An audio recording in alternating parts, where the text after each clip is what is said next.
The Honourable Member for Hobart. Thank you, Mr. President. I actually found it quite fascinating doing a little bit of reading on this, and I had some research done. I thank the Honourable Member for, not in the chamber at the moment, but thank him for, bringing on the motion. And it's been interesting to listen to the different opinions, especially that of the member for Huon. And I would have to say, it seems to me that there would be a lot of sense in having a national approach to this, because people don't stand still. They do move from one state to another. They do, they take their condition with them. And I think it's important, using that patient-centric approach, that it ought to be a decision that indeed covers the nation as opposed to just individual states. But in reading some of the information, I know the Honourable Member for Windermere went through and talked about the situation in each of the states, and the research that I had done for me looked at professional, private, and then other aspects that exist around the way medicinal cannabis is indeed, and cannabis actually is indeed dealt with through the different states. And I just wanted to highlight, I suppose, those differences by reading out some of the differences in Victoria. So in the privately, medicinal cannabis can only be legally accessed through your doctor. Growing your own cannabis or smoking illicit cannabis for medicinal purposes remains illegal. In New South Wales, individual patients cannot apply to obtain approval to import and access unapproved cannabis medicines. In Queensland, you cannot legally produce your own cannabis for medicinal use. Queensland does not have an amnesty scheme. In South Australia, it's not legal to grow or use cannabis for non-medical purposes, nor do they legalise the cultivation of cannabis or its use outside of regulated medicinal purposes. Some extras there in South Australia. Exemptions apply in South Australia for patients aged over 70 years of age, and terminally ill patients whose doctors have notified the Drugs of Dependence Unit, notified palliative care patients. In Western Australia, you cannot grow your own medicinal cannabis. Smoking cannabis is still a highly regulated drug, and it is still illegal to use recreational cannabis. We know about Tasmania, but the information that came to me through this research scheme does not affect the status of cannabis as an illegal drug that causes significant harm in the community. All Tasmanian offences for cannabis cultivation, possession and use still apply. In the Australian Capital Territory, people cannot legally cultivate their own cannabis for medicinal use. Possession and supply of all other non-approved cannabis, whether for medicinal or recreational use, remains illegal in the ACT. And in the Northern Territory, the growing and use of the cannabis plant and all parts of the plant is illegal under the Northern Territory Misuse of Drugs Act 1990, which is the responsibility of the Northern Territory Department of the Attorney General and Justice. And an extra there in the Northern Territory. In the Northern Territory, cannabidiol, CBD products are Schedule 4, prescription only, the same as medicines used for medical conditions such as high blood pressure, diabetes, epilepsy, etc. The prescriber does not need an NT authorisation or to notify that they have prescribed an S4 CBD medicine. So you can see in the situation there, there's nothing you would say is wholly consistent.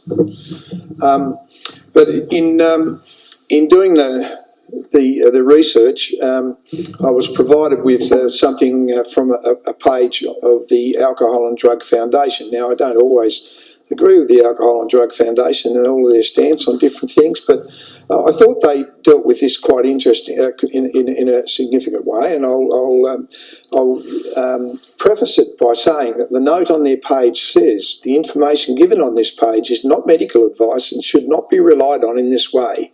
Individuals wanting medical advice on this issue should consult a health professional. Okay, so I give that because what I'm reading, I haven't had a chance to verify, and it's information that's being provided, so for the record. But they go into what is medicinal cannabis. Broadly speaking, medicinal cannabis is cannabis prescribed to relieve the symptoms of a medical condition, such as epilepsy. It is important to make the distinction between medicinal cannabis and recreational cannabis. Recreational cannabis in the form of cannabis that people use to get high. For some people suffering from chronic or terminal illnesses, conventional medicines do not work or do not work as effectively as medicinal cannabis. Also, for some patients, conventional medicines may work but cause debilitating side effects that cannabis can help to relieve, which Member Huon pointed out very carefully for us. What are cannabinoids? The main psychoactive ingredient of cannabis is tetrahydrocannabinol, THC, which acts on specific receptors in the brain known as cannabinoid or CB1 receptors. Research has found that the cannabis plant produces between 80 and 100 cannabinoids and about 300 non-cannabinoid chemicals. The two main cannabinoids that have been found to have therapeutic benefits are delta-9-tetrahydrocannabinol, THC, and cannabinol, CBD, and other members have talked about those. There have been claims that a number of other cannabinoids have therapeutic properties, but these have not yet been proven. The main difference between the two cannabinoids is that THC has strong psychoactive effects, meaning it makes a person high, whereas CBD is thought to have an anti-psychoactive effect that controls or moderates the high caused by the THC. CBD is also thought to reduce some of the other negative effects that people can experience from THC, such as anxiety. The psychoactive effects of THC, such as euphoria and feeling relaxed or sleepy, are well known, but THC has also been found to have analgesic, anti-inflammatory and antioxidant properties, as well as being able to prevent and reduce vomiting. Research is being conducted into CBD for its potential to treat epilepsy, schizophrenia and other psychotic disorders, type 2 diabetes, let's hope for me yet, inflammatory bowel disease, some tumours and drug dependency. So the endocannabinoid system. The endocannabinoid system is a unique communication system found in the brain and body that affects many important functions. It is made up of natural molecules known as cannabinoids and the pathways they interact with. Together, these parts work to regulate a number of activities including mood, memory, sleep and appetite. It is thought that medicinal cannabis can treat various illnesses by acting on the endocannabinoid system. Types and forms of medicinal cannabis. There are three main forms of cannabis that can be used medicinally.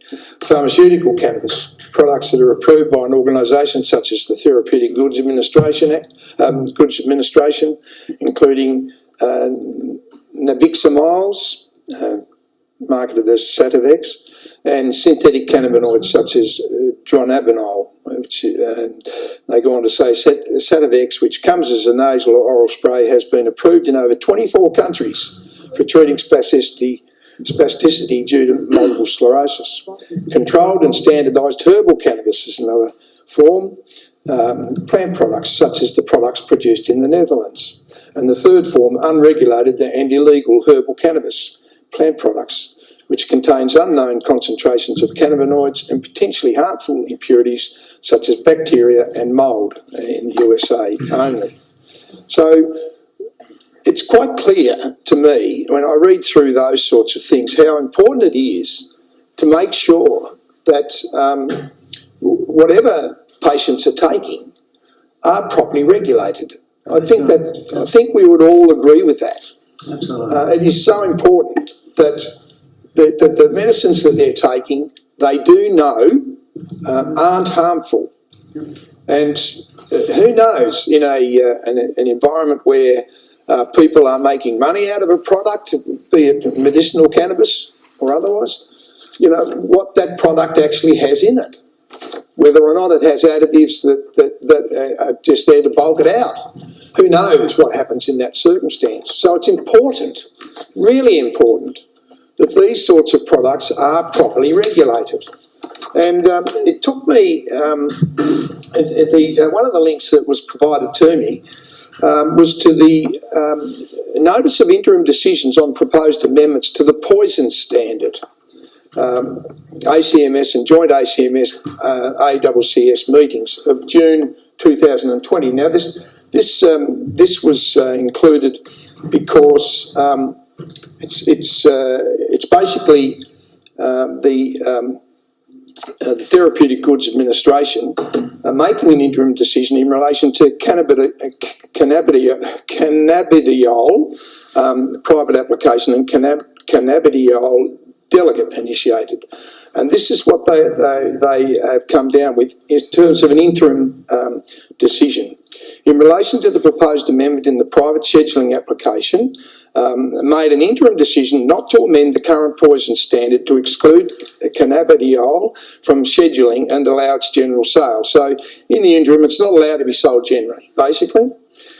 Secondly, in relation to the proposed delegate initiated amendment, made an interim decision to amend the current poison standard to